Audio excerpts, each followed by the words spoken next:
The growth of franchising in South Africa has been absolutely phenomenal, but it's also a sector with plenty of untapped potential. Finwick journalist Blair Bymester takes a bite out of fast food franchising to bring you the best investment bets. Could there be a sizzling opportunity there for you? Simone Cooper, Head of Franchising and Enterprise Development at Standard Bank, and Derek Smith, Chairman of the Franchising Association of South Africa and the Joint Managing Director of the Hot Dog Cafe franchise, joins us in studio. Thank you everyone for joining in this conversation. Derek, I'm going to throw this first question at you. Why are we seeing such an increased appetite for the franchising model in South Africa? I think franchising is probably a very safe way of getting into business for the first time. The success ratio, well, it shows that, I think Rob Davies said the other day, that 5 out of 7 standalone SMEs don't even make it past the first year. But in franchising, it's the reciprocal. 90% of franchise outlets are still existing after 2 years. So I think people are, especially those getting into business for the first time, are saying this is a much safer route. You have support and protection.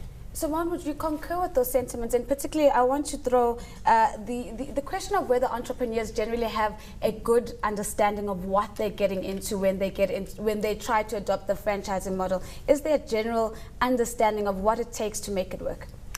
Sure, it varies. There are some people who come in extremely prepared and they really have done their homework, they've researched the brand, researched what can be done for them. But there are other guys who also come in not researching anything, taking the first opportunity that comes along, and they really start to burn their fingers. Of course, I'm sure, Mark, you have something to add there, but before you do, I want to throw in just a little curveball, because we've seen that the franchising model has been rather resilient, even in tough economic times. Sure. And I'm sure there's specific reasons for that. And maybe if I ask you, Derek, to share first, and if Simone, you've got additions, and then we'll come back to Mark. Sure. Well, again, you know, going through, we have a proven business model. We have strong brand strengths within those models. If you think of a Steers, a Debonair's, a Shell, a BP, you know, people trust those brands and they tend to buy from them. But you've also got a very strong support structure in your franchisor who's capable of sourcing product, because he can buy in bulk for large franchises. He can source the best costs, national marketing campaigns. It's all a matter of running really a big corporation through small SMEs to the joint benefit. And I think that's probably why we've seen the resilience. From our perspective, it's really about the support that the brand provides. So generally, you've got people going into business, they don't have the skills, they haven't been in it before. It's a very daunting place to be all on your own. And with the support of a franchisor, you can really start to eliminate some of those risks. They help with financial management, all of the things that generally small businesses struggle with. So it's definitely a great opportunity for a small business owner. Okay, but then you talk about them coming in and without experience and simply adopting the franchise model. Doesn't that still present risk, though, that if somebody hasn't actually tried to run a business before, they haven't burnt their fingers, they haven't got any kind of track record to look at, does it not worry you that you're taking on somebody?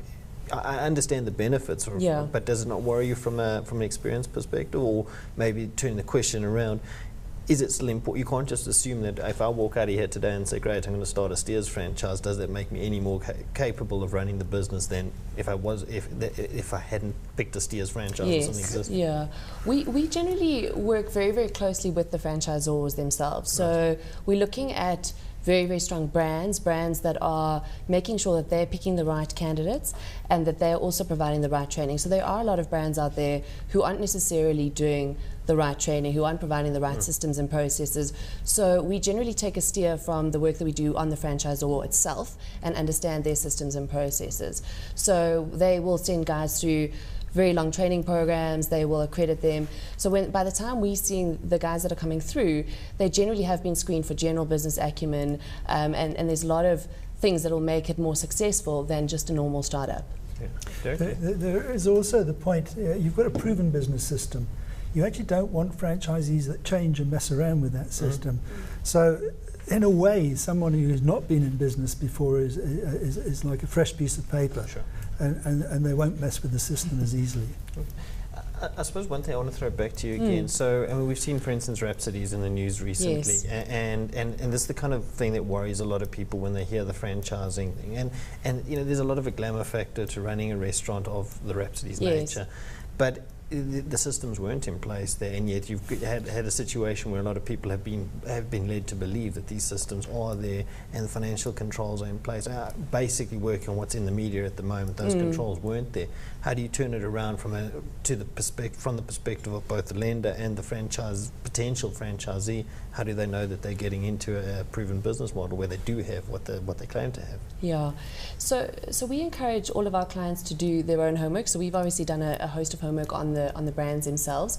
There are instances where you might not pick it up. So, you know, from what I understand from the Rhapsody's case, from what's been reported in the media, it's a case of there's quite a lot of fraud involved, which you might not necessarily pick up from doing your homework. So there could have been things, but there generally are warning signs. So it might be rosy when you get in, but there generally are warning signs that things are deteriorating. So it's about being aware and constantly communicating with the franchisor and checking that things are what you thought they were, and seeing how things go from there.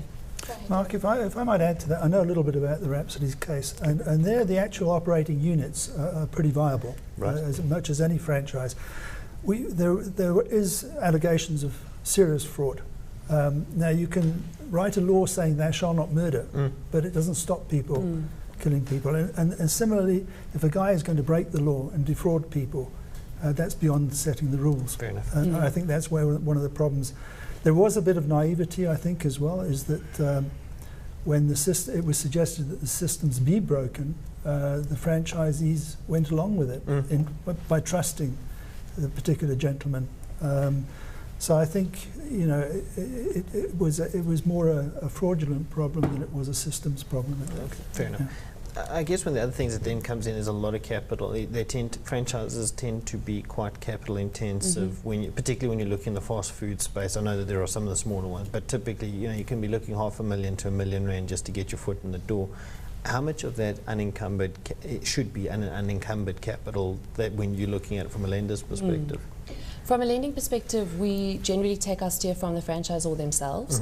So they generally or typically are looking for 40 to 60% unencumbered capital that comes in. Right. So we will, if it is a first-time store owner, so somebody who's coming into franchising for the first time or has got other businesses and this is their first one, we would look towards those guidelines.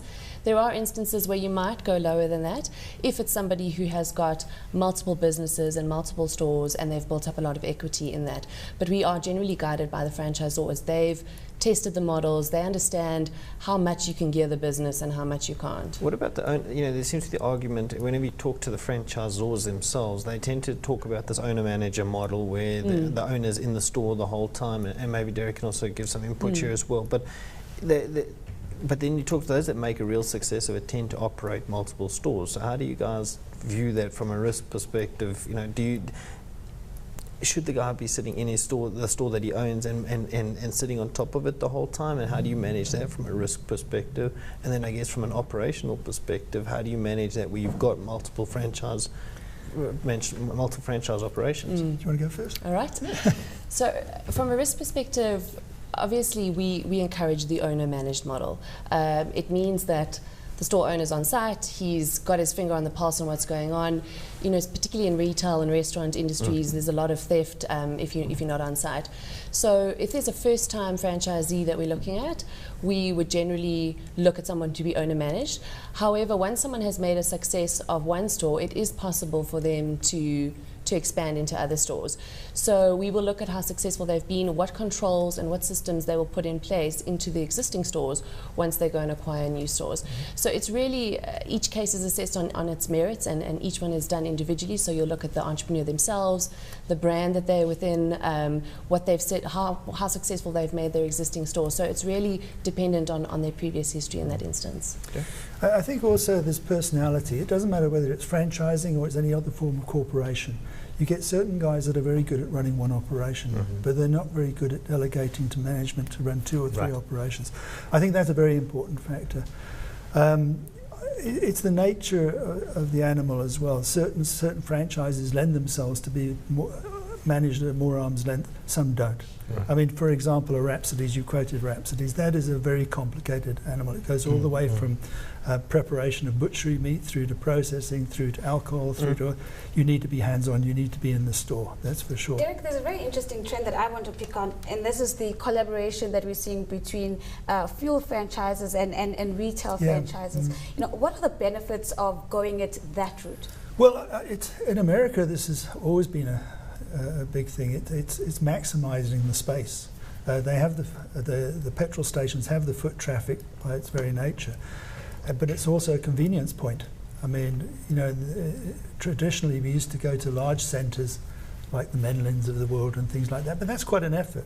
Whereas if you can pop down the road, call into your engine and go to a Woolworths at the same time on the way home and grab your supper, it's convenience. Now to the franchisee, it's just adding value.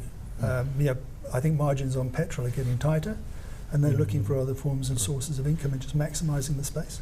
Is it a less risky approach, Simone? Well, certainly once you're maximising the space and you've got a convenience store and a quick service restaurant and the fuel site as well, it certainly means that you've got more income coming in. So from that perspective, it's definitely less risky. However, you have to have the right person in place that they can manage all of those operations, because fuel and quick service and a convenience store are very different businesses.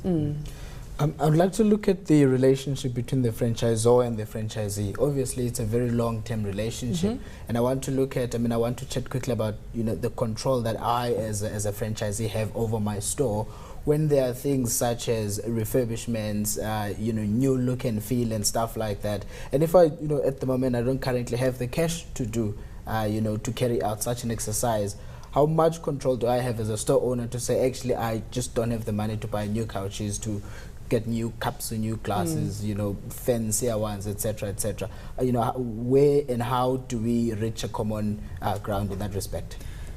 Do you want to take this one? I can understand the difficulties in that one. I mean, Christo Carlitz faced it when he revamped Wimpy. It was a magnificent thing. In fact, I chatted to him about it and I said, how did you do it? How did you persuade guys that were breaking even or losing money to reinvest another $500,000? And it's simple. What the franchisor did in that particular circumstance is it did a pilot store itself. It proved to increase profitability or turnover by 30%.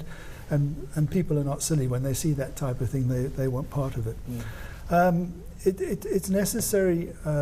I think a good franchisor will also come to understand a franchisee's problems, and although insist on the revamp, because you're only as strong in a brand as your weakest outlet, they might put it over time. They might do it more slowly. They might give terms. They might, you know, there are ways to get through it. But revamps are generally there to improve profitability, to revitalise the brand, and to increase turnovers. Is that something you would play a role in as a lender? Absolutely. So we would look to finance a portion of the refurbishments, depending on the brand again, depending on the business itself. We'll see what sort of repayment ability there is, and we would definitely look at that. Do you, Derek, I mean, do you get the sense that the franchisors are actually taking advantage of the franchisee? And it's a very general question, but you look at the situations like McDonald's at the moment, where they're actually getting huge pushback from their franchisees because they're being squeezed tighter and tighter, and times are tough at the moment. You look at Woolworths. They've been taking the stores back from it. It almost feels like the loyalty seems to be disappearing from the value chain in places. I think there's two aspects to this.